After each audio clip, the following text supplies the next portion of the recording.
Hey everybody, it is Mike Petralia, Trags, back with the latest episode of the Code Reds podcast on the CLNS Media Network. We are just days away as we record this from opening day 2024, the Cincinnati Reds and the Washington Nationals in really what should be the perennial traditional season opener around baseball. It's kind of gone the way of the dodo bird, but it's still an important, very critically important and festive day in the city of Cincinnati and Southwest Ohio. It is the start of the baseball season, and there's a lot of optimism coming up with these 2024 Reds, even though they've kind of been through it in spring training. It is my pleasure to welcome on this episode of Code Reds certainly one of the great Reds in terms of pitching that we have seen in the last 50 years or so, and that would be Jeff Brantley, Cowboy, voice of the Cincinnati Reds, along with Tommy Thrall on 700 WLW. Cowboy, how you doing? I'm doing good, Trags. How about you? I'm doing very well. I am very much looking forward to this season, but as I said in my long-winded open, the Reds and David Bell have kind of already been through it. However, when it comes to the pitching staff, I actually think there is good news coming out of spring training, at least in terms of their health, simply because Nick Lodolo looks like he's on the mend and should be ready to go maybe around April 8th, April 9th, somewhere around there. He'll be in the rotation. I think this bullpen is stocked and much deeper than it was last year. And Cowboy, maybe you'll agree with me, maybe you won't. I thought that was really one of the key breakdowns towards the end of the season last year. They were just burned out. Yeah, I think in today's world, when we're only getting 4 and 5 innings from our starting pitchers, bullpen is even more critical. And it's not just those last 2 innings that we've seen over, I guess, my lifetime. Right. It's really the last 4 innings. And if you don't have some guys, not only solid veteran guys that can handle the lead up to the 9th inning and the pressure that goes along with it, but guys that you can move. In today's roster management, all of these general managers want to have young pitchers or pitchers with options, I should say. Yes. That they can move between AAA and the big leagues. So you're really expanding that roster to a different size than just the 26. Yeah, and what to me struck me about the way Nick Kroll went about building the roster and building the bullpen in particular, something you have intimate knowledge of, is you don't have just one guy at each role. You have 2 and 3 guys who can come in, and that extends the rotation over a course of a week or a couple of weeks where a bullpen might be particularly taxed. I think the Reds have the option, and David Bell has the option, and Derek Johnson, the pitching coach. They can go look at that bullpen, kind of mix things around, and not feel like they're, overusing their bullpen. We hear the term so often now in baseball, roster flexibility. Yep. Now, in my day and age, when I was playing, roster flexibility meant that you had an extra 2 or 3 guys on the bench to come in and hit or play a different position. Right. This day and age, you want your shortstop to be able to play center field, maybe be able to play second base. You want a guy that can pitch in the 6th inning and might be able to close for you in a day when your closer has pitched 3 days in a row. I mean, this is crazy stuff. And yet you still have that stuff that I mentioned earlier about the roster options. Yeah. And one thing that strikes me about this Reds bullpen, even though they have options and there's a lot of versatility there are still distinctive roles that will be defined in David Bell's bullpen. Alexis Diaz is the guy for the 9th inning. He is still the closer. And, while it has changed over the years and over the decades, Tony La Russa, of course, famously kind of started changing things back in the 80s and the 90s, but he is still the guy toward the end of the game. And then you have a lot of strong power arms, Lucas Sims for one, to set things up. But I think the Reds have more options to get to Alexis Diaz into the 8th and 9th innings. Yeah, I agree. I think the addition of Emilio Pagan and ultimately the addition of Nick Martinez at the back end of the bullpen is really going to make things a lot easier for David when it comes down to choices in the 7th, 8th, and 9th inning. Nick Martinez, obviously right now with Nick Lodolo on the injured list, will be in the starting rotation, but What a nice guy to have at the back end of the Oh, bullpen to get the ball to Alexis Diaz. and his performance against the LA Dodgers, I think that was one of those moments during spring training. And Jeff, you and I know, certainly Chris Welsh was quick to remind me during Code Reds a couple of weeks ago, spring training is spring training. Be careful not to read too much into it. But when he has a performance like that, and he had a terrific spring out in Arizona for the Reds, it kind of does raise some eyes that, hey, this is a guy that could really impact the rotation if he's needed there going forward. Yeah, I think you're right with Chris's commentary on being careful of spring training, especially this day and age when we put so much stock into just numbers and raw numbers. As a matter of fact, Mm-hmm. you've got to use the eye test in spring training, and you've got to figure out, okay, why is this player that I would expect to be a C player performing like an A player and better than any of my other starters? Well, number one, the guy's probably been hitting all winter long. He's probably played winter ball. He's a dead red fastball hitter, and that's all you're getting at the beginning of spring training. Okay, let's get to the starting rotation in particular, and two guys that I think, Cowboy, the Reds are going to need good to very good performances from if they're going to contend. Like a lot of people thought, midway through the offseason when Nick Krall made all those moves and additions to the bullpen, they need Hunter Green and Graham Ashcraft to really step forward. I think certainly Graham Ashcraft has shown that bulldog mentality, and I think he has got the arm, the strength, the attitude. Hunter Green is somebody who, in his final start on Sunday of the spring against Cleveland, he looked pretty good. He looked better than he had the last couple of starts. How important, and I guess from your point of view, what are the keys to get Hunter Green on track early in the season? I think, Mike, probably the biggest issue for Hunter is being able to take some of that part of bulldog mentality from Ashcraft and kind of incorporate it into his deal of pitching. I think for Hunter, really, it's trying to get out of third gear, and it's not just being tough or being mean or any of those things. I think it's understanding the pitching concept. I think for a guy that throws the ball 100 miles an hour, I mean, let's face it, coming up when he was 9, 10 years old, all through high school, if he had gone to college the majority of his time in the minor leagues, why would he throw anything else? He just throws fastballs. But once you get to the big leagues, everybody hits velocity. It's just kind of the way that it is. So you have to be able to mix in a breaking ball. You have to mix in a changeup or at least some type of secondary pitch. But for a guy that has totally relied his entire life on here it is, see if you can hit it, it's kind of tough to back off and say, well, why should I throw a slider? There has to be a learning concept there. And I know that Derek Johnson works with him on this nonstop. There has to be a thought process. Why do I throw that slider and when? And that is what I mean when I'm talking about getting out of third gear and moving on up. Okay, what about the pitch that has been all the rage, but something certainly a pitch that you know very, very well, and that is a split finger fastball. It seemed to, I don't know, disappear a little bit from the lexicon of pitching language in the last, I don't know, 10 to 15 years. Now it seems to be making a comeback. Certainly, Graham Ashcraft is working on that in spring training. As we have mentioned, Hunter Green is looking at working in a breaking ball.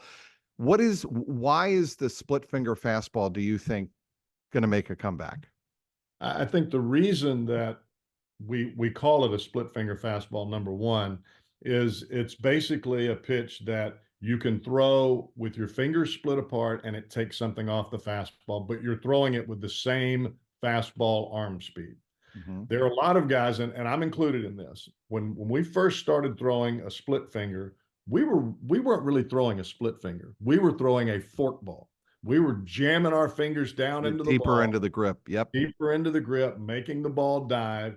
Now, the difference between the two, and I'll be totally honest with you here, when you're throwing a split finger fastball, there's more control to it. When you're throwing a fork ball, there's not as much control. So you have to kind of manipulate that ball in your fingers for each individual to decide, okay, am I throwing a split or am I throwing a fork? Do I want it to bounce in front of home plate, or do I want it to have fade and the guy hit it off the end of the bat or maybe pop it up? Most pitchers, when especially a power pitcher, i.e. Hunter Green, when you throw a changeup, you're thinking to yourself, what the hell am I doing throwing this? I'm throwing a ball 80 miles an hour when I can throw 100. Why would I fool with this? That's what you're thinking in your head. So in order to be able to take something off the ball and actually have some movement and have that determination of speed where you're really sliding the ball back a little bit, that you use that split because you can be aggressive with it. You can really rip through it, and it feels in your brain, I'm throwing a breaking ball, when in essence, I'm throwing the changeup. Did you learn it from Roger Craig? I did. And that got me to the big leagues. Yeah, and got a lot of pictures to the big leagues. Certainly. When did you learn it from him? In the 80s? I learned it in 1987. I was going to Puerto Rico to play winter ball because I knew I was a 4A pitcher. That's where I was at. Mm-hmm. And the only way I could get to the next level, I was not going to be able to throw the ball 95 miles an hour. I threw hard, but I just couldn't throw the ball by a guy in a fastball count. And I had to have something for a left-handed hitter that went away from him so I could come back in with the slider. And I started throwing that split. Now, what I threw was a fork ball, but my fingers are not as big and my hands were not as big as some of these guys that we see today. So I had to get deeper into the ball to get any kind of action at all. Because when I tried the normal split finger grip, it just didn't work. It didn't look good. It didn't look good to me. And to be totally frank with you, it has to look good to you. I don't care what everybody else says. Right. If I don't feel good about it, I'm not throwing it. So here, and I may be totally off base here, Cowboy, but I look at the split finger or the changeup like Mario Soto. I covered Pedro Martinez for years in Boston, but before Pedro, it was Mario Soto and his changeup or the split finger fastball. You don't see a lot of taller pictures like Randy Johnson, even Hunter Green, who has a lot of length and a lot of arm length throwing off-speed pitches, especially like a splitter, simply because they rely on the slider and maybe a curve, but their fastball, two-seam, four-seam. But when you don't have as much elevation, you're not naturally, blessed with a lot of height. I think you have to come up with pitches that deceive the pitcher. That's why I loved watching not only yourself, Cowboy, but guys like Glavine and Maddox with the Braves. They weren't overpowering physical specimens on the mound, right? They pitched with their head. Yeah. And you can talk about this a lot, but it's much more difficult to do it in-game scenario. When you talk about using the outside corner to lead the batter back over the plate, and then you throw a strike that's middle in, that in a normal count, the guy hits into the second deck, and you throw it on the inside corner with two strikes, and you see that's the best pitch in baseball. I mean, that's the greatest feeling for a pitcher, not a thrower, a pitcher, to strike out a guy right on the inside corner on a meat pitch that he's and when you catch him when he's looking away. And I also think one thing a guy like Hunter Green has to work on a lot is getting hitters to start swinging at pitches that aren't strikes. And, he's going to obviously strike out guys on his fastball, on his gas, 100, 102, 103 miles an hour. But to me, when I see him getting guys chasing, that's when I know, okay, he's starting to pitch. Do you look at that the same way? I do. And I think that's the case with anyone that is a straight over the top thrower without the special movement left or right. When you're throwing a high velocity fastball, and a lot of us looked at this in the beginning, you see somebody come out that's throwing 100 miles an hour, 102, and everybody's on it. And you think, how's this happening? Well, the reason that it happens is because they never have to swing at a ball on the edges, because the pitcher never throws it on the edges. He's throwing it right down Broadway, and it's usually mid-thigh high. If Hunter Green had great fastball location, he would never give up a hit. He would stay on the edges, and when the hitter got used to seeing that fastball on the edges, that breaking ball that starts on the edges would get a commitment. So that's the whole art of pitching. When you start talking about a guy that throws the ball 100 miles an hour, he should flat dominate. The reason that he doesn't is he doesn't have fastball location. What impresses you the most about Alexis Diaz? I think intestinal fortitude would be the first thing that I would throw out there for you. The one thing that Alexis does that nobody really talks about, he's closer to the plate when he releases the ball than any other pitcher in baseball. Right. He's not Randy Johnson size. It's the drive and the stretch that he gets, and basically that low 3/4 arm action when he releases the ball. But you talk about a guy that normally is going to throw 92, 93. It looks like it's 98, 99 because I mean, he's a 1.5 feet closer than some guys. I mean, that's crazy. Think about that. I mean, you could take the mound and move it 1.5 feet closer. Yeah, you get a lot of people out. But that's the reason that he has such a great effect on hitters and why you get those awkward swings. I think he is, this goes without saying, I think Cowboy, he's one of the key players and one of the biggest keys on the 2024 Reds. You agree that maybe, I don't know, is there another step he can take this year? I do. I think that for him, when you step into the big leagues and it's your first year, especially in that role, because I remember doing that really early in 1990. We had just gone to the World Series, and I'm closing ball games, and I'm thinking, God, this is a whole different animal. Mm-hmm. Well, it's not just about stuff. And if you get caught in that avenue, you're going to be in trouble, because there are days that you're going to go out there, you don't have great stuff, but you still got to get outs. And I think for him, and we saw this a little bit last year, he started pitching backwards a little bit, breaking balls early, and then he'd light some guys up with that high fastball late, because guys have trouble picking up that first fastball from Diaz. Rarely do you see a guy step to the plate, first pitch fastball, and they hit it out. It just doesn't happen. He's got that fastball that you've got to see a couple of times before you can square it up.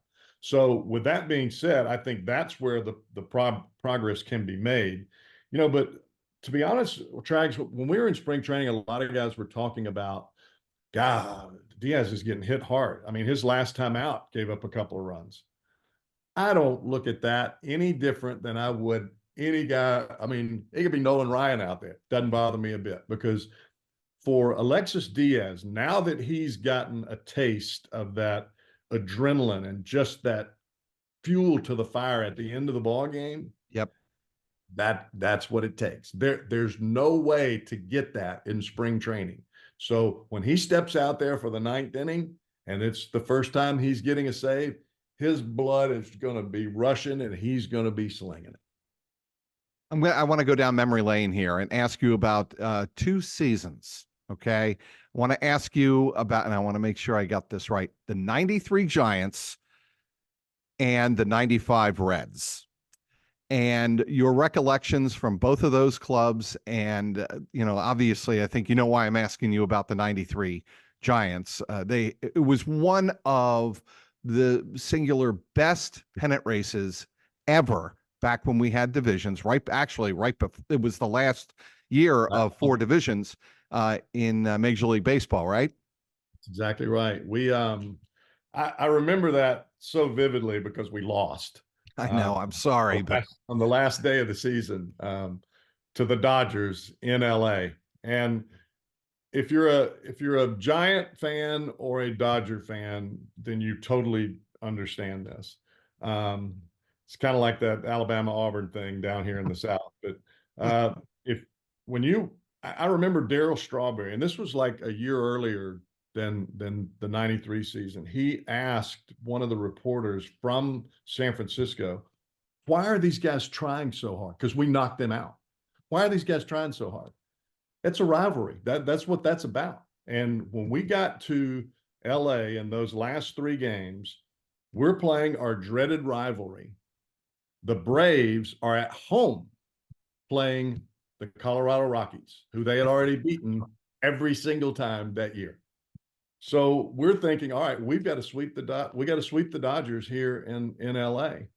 And we won the first 2 ball games, but we just couldn't get the last one. I mean, the Dodgers just beat our brains out on the last day. And that was just, when you win 104 games and you go home, that's just, bro, I'm still mad.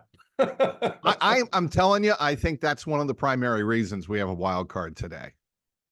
Well, I'm glad that we do. And for people that at that point in time were a little standoffish about us moving to this kind of format in the playoffs. I agree with you. I think that is the reason why. And I'm going to obviously be remiss if I didn't ask you about Davey Johnson and the 95 Reds. What stood out to you? I'll tell you what I remember.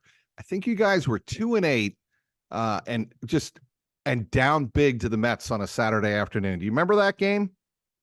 Not really, not yet. Okay, it was a very slow start to the 95 season, and that was obviously coming after the Reds had, the best record in baseball in 94, and the strike ended that, and there was no World Series and whatnot.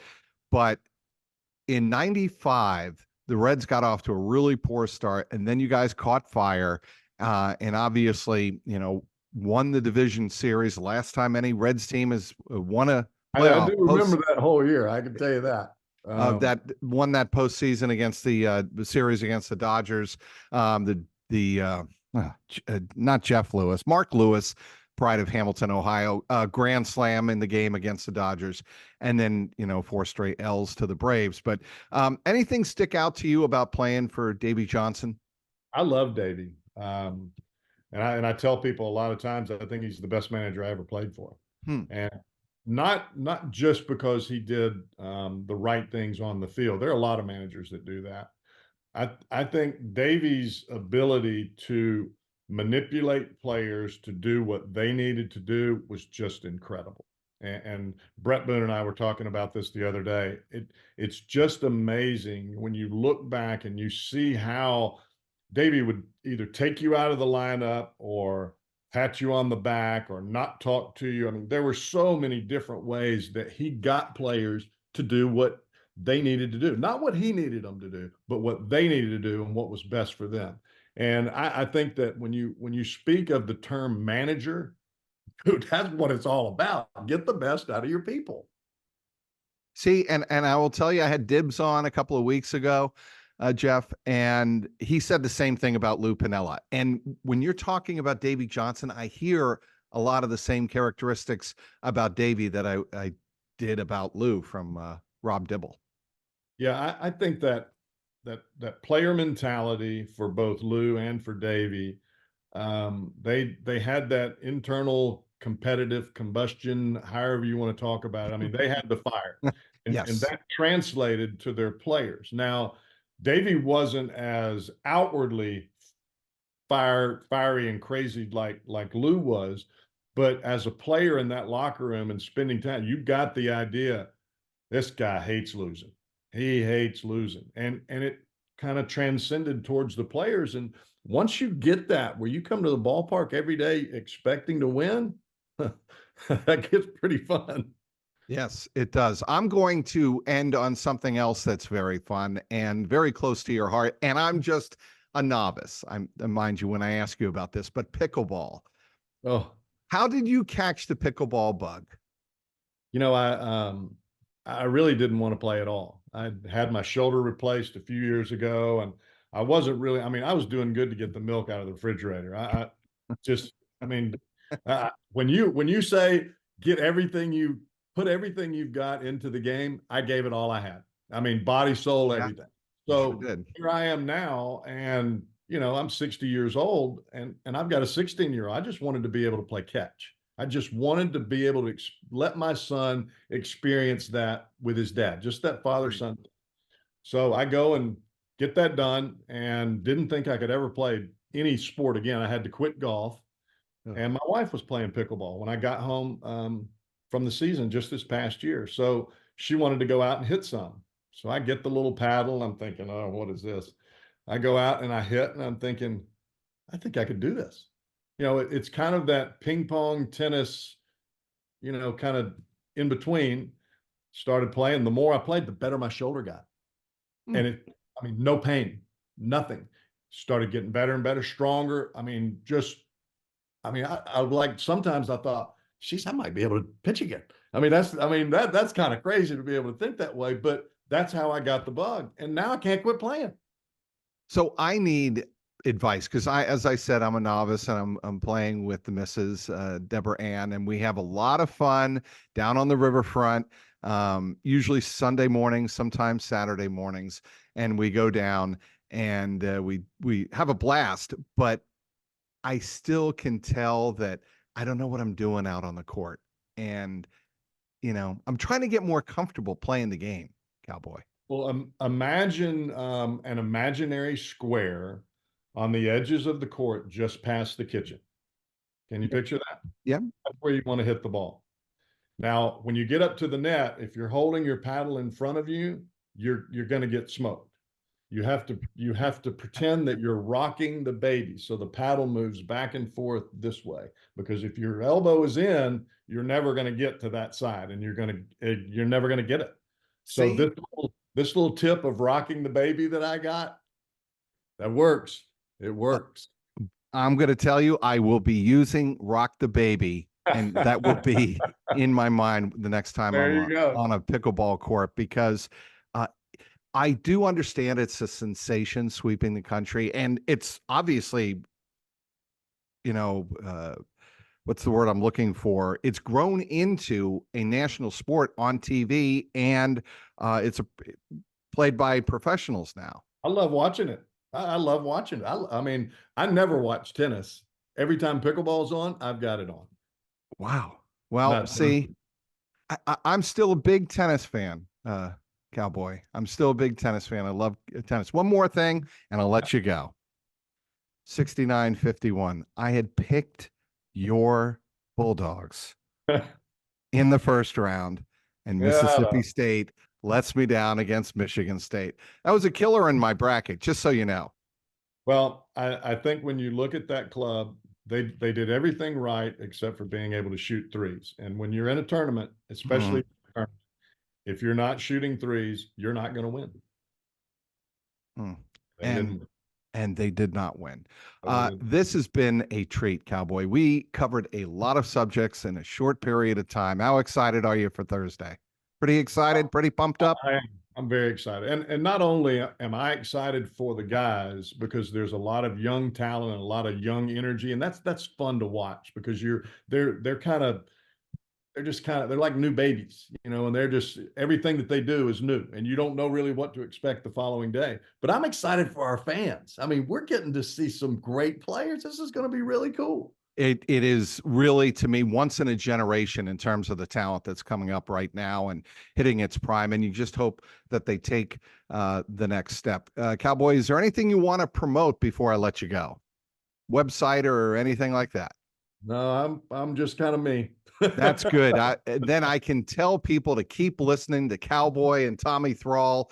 And Cowboy, you do make your cameos with John Sadak on Bally Sports Ohio on the TV side. But primarily, I think it's safe to say you are on the air with Tommy Thrall on 700 WLW, the big one, where you can hear every single Cincinnati Reds game during the 2024 season. Cowboy, thanks so much for joining me. Thanks, Trags. Enjoyed it. All right, he is Jeff Brantley, the Cowboy, voice of the Reds, along with Tommy Thrall. I'm Mike Petralia, Trags. Thanks for downloading and watching this episode of Code Reds.